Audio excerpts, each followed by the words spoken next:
Lasersabers Jewel Ringer 3.0. God, I love this thing. It was one of the simplest things to build, and it works. The balls. God, this thing's neat. Alright, so what I took was probably about a 10-inch piece of 1.5" PVC, wound 22 gauge on it, and then it is 14 gauge on top of it. I couldn't find any 12 around here to put on top, which I'm kind of disappointed in, but then again, hey, it's what I've got. So, the diagram is right there. Simple little diagram, basic little unit. God, a coil and a transistor, rock and roll. How can you hate it? Hey, well, I've got it right here. I stuck the battery out back there. It was kind of weird because I was moving the battery around, cleaning the shelf, and I found it dropped a little bit in milliamp, so that became its home. Alright, I went from the air coil to throwing steel in there, got around 500 plus milliamps, dumped the steel out of there, took the ferrite that I have around here, dumped it into the tube, and you can see the stack on top.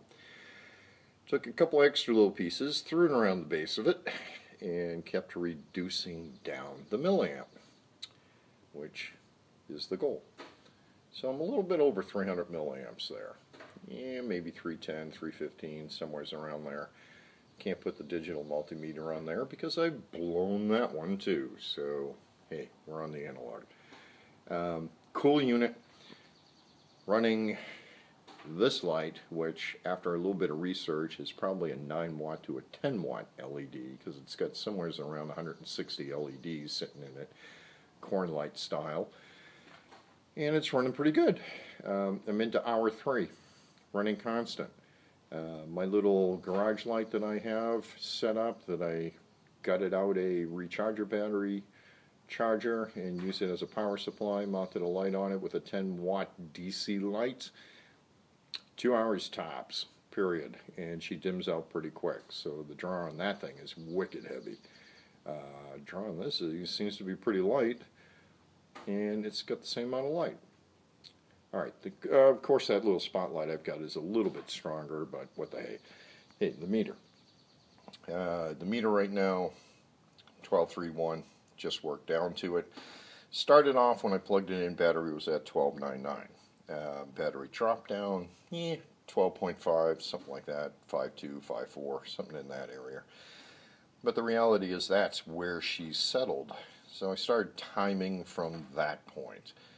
Seemed to be the thing to do. Let's see what it does on an actual draw versus a ghost voltage.